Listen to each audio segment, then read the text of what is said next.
Welcome to SunUp Stories with Bharti. The mission of our show is to bring some amazing stories of strength, courage, and perseverance on the front line from our very own people around us. My first guest is my very dear friend Regina, who went through many health crises, but she never gave up. She's my personal inspiration for my own fitness journey, and I hope her story will inspire others as well.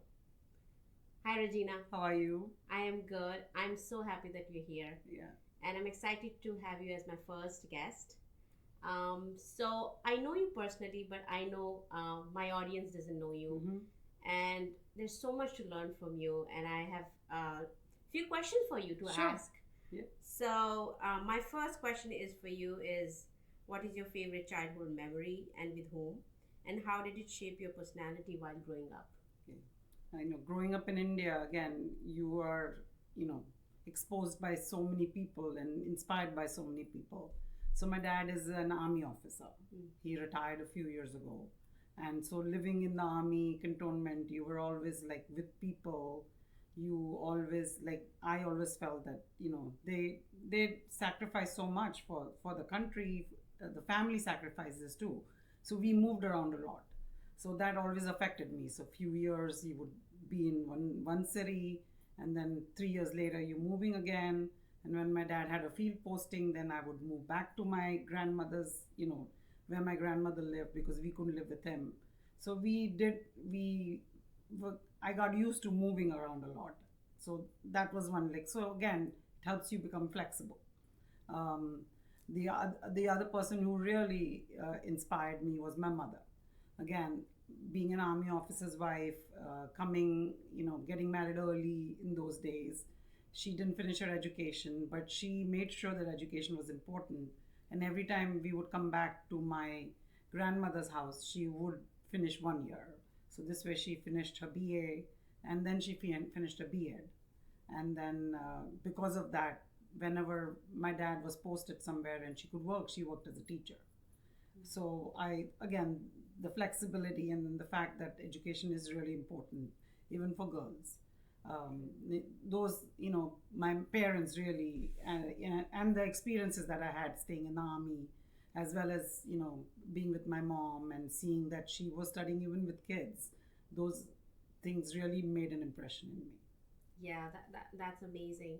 And I know you've talked about how you stayed with your grandmother, Right. Nani, Yes. and how that also was very very crucial while you were growing up. If you can talk about that a little bit more. Correct. Yeah. Again, my mom was the only child, so when my grandfather passed away, my nanny was alone. My grandmother was alone. So, and it was difficult for me to move every few years when I was older in like high school. Mm-hmm. So then I stayed back with my grandmother. She gave me a lot of independence. Like and I, just as an example and a silly story, like when I passed 10th grade, I got, I went to take admission in 11th grade, and I went alone. And people are like, where are your parents? Like, why nobody's there with you? I said, no, like, I had good marks, so Yeah. I got in. And my thing with my grandmother was like, I need a bicycle because I want to cycle to school, Right. not go in a car. And she's like, why? But like, girls don't cycle to school. In India, you don't usually, Right, unless you right. stay close by. But she did, because I got good marks. She did give me, buy me a cycle. And I used to cycle to school, which was 20 minutes. But I did that. So she gave me a lot of independence, and I learned a lot to like manage on my own, even with living with her. That's great. Yeah. And I think strong women raise strong girls. Girls, correct. And you're doing the same with your girls. Right. So I can see that coming through along the way. Yeah. Pretty impressive. Yeah. So let me go to the next question, which was like pretty much similar to all of us. So if you can talk about your journey when you moved to US, especially how did you manage, your family along with studying and multiple jobs and kids. Right, right. So yeah, got married very early when I was 21. When I was 23 is when my husband got a job here, and we moved here. Luckily, we had my in-laws here who had come just 6 months before, so we had like a base, and we stayed with them for about year, 1 year and a half, Mm-hmm. till we were able to rent our own apartment in Queens. Right. So again, like, coming from another country, it's difficult. You don't know anybody. But then we started making friends in the area. Uh, the job that my husband had, like I got a job in the same place. We worked there, but we used to travel by train. Didn't have a car for so long. But like any immigrant's journey, you come across so many situations where it's like, and then it's like you're building your house and building your life here. um, I wanted to go back and study, uh, but again, as an immigrant, you are coming to this country with your education, which is not considered. I had a BCom in accounting, and they didn't. I had to do more. I had to study more. So went back to school, but I had Yafa, my older daughter. So I used to take her with me and keep her in the daycare there, and then go to school. So I did that, and then did my master's. So this is how I did that. And I remember with the middle of my master's, I was pregnant with my second daughter, and then I took the semester off, and then went back again to school with her, and had someone else, a babysitter used to watch her, watch both of them. So even though like my in-laws were there, but they lived far away, 40 minutes away, and they themselves were working. So I created my own village here, or support system. Yeah. So you come from another country, but that support system is very important, and that helped me with my husband to be able to raise my kids. Yeah. I actually want to mention. So when I was having like a pre-discussion before this podcast, so I think you mentioned about how your neighbors were really, really helpful. Right. Even they were Americans, Yes. and you were an immigrant. So if you can talk about like how that was important for you. Yeah, so like as I said, like our neighbors right next door, my husband used to travel a lot. So, and I had to leave for work, or when I was doing my internship.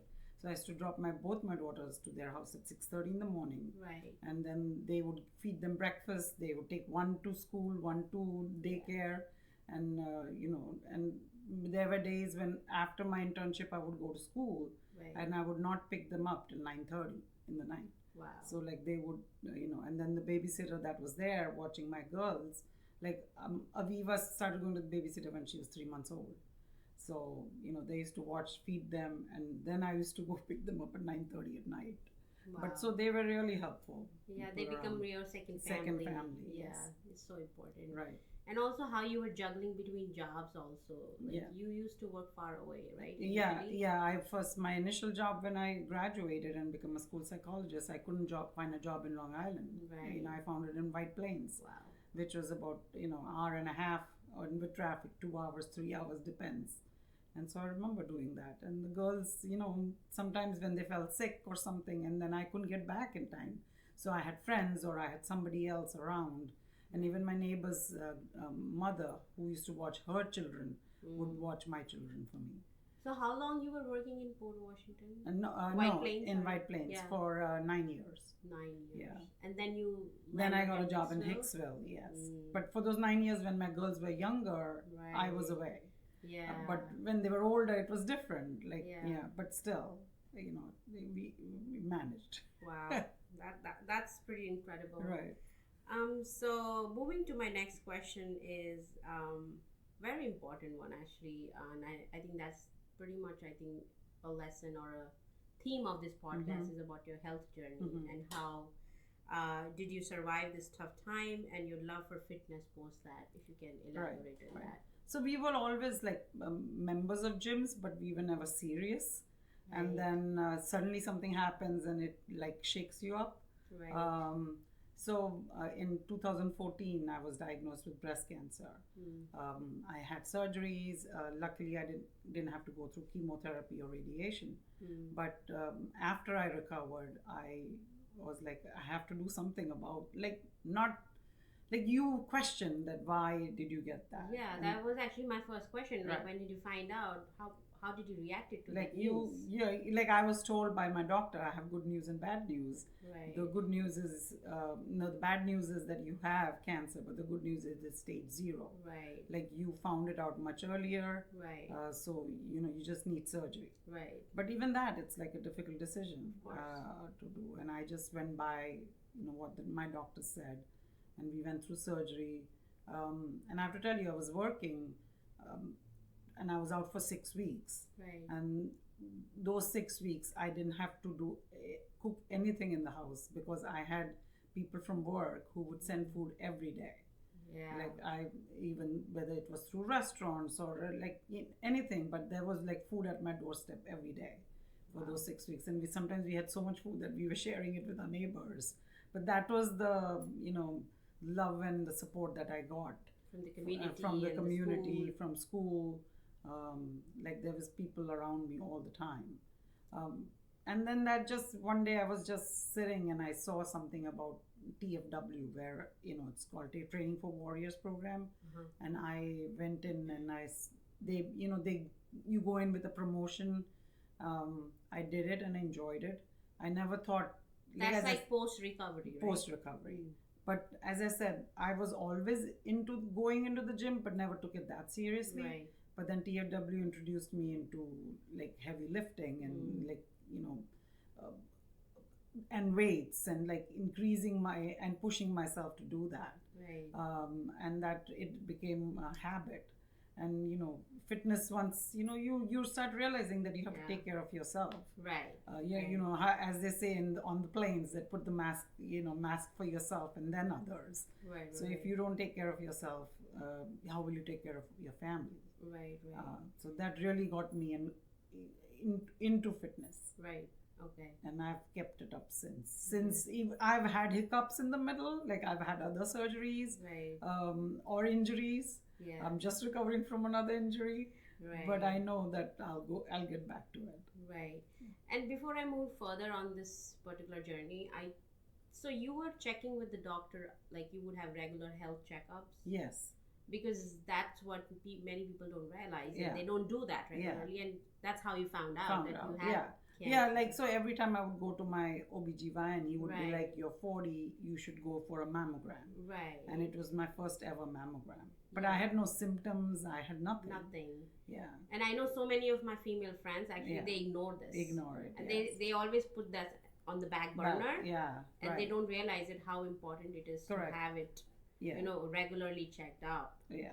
And for someone who doesn't have any symptoms or nothing, like for anything, right. And it just that was a big shock for us. We were not expecting it.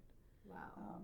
But you recovered well. Yeah. And then I know I was not part of your life that time, but I think you had a stroke. I had a mini stroke. Yeah. They think it was a mini stroke, but right. I was still in the hospital. Right. But again, I was on a heart monitor for about a week after I came out from the hospital. Yeah. And then, again, took that break and came back stronger, thinking, okay, I need to, not just, I have to really work hard on myself. Yeah, I remember your husband was shattered and you were so strong because my husband and I went to see you in the hospital and you were like so strong, and I was so impressed with your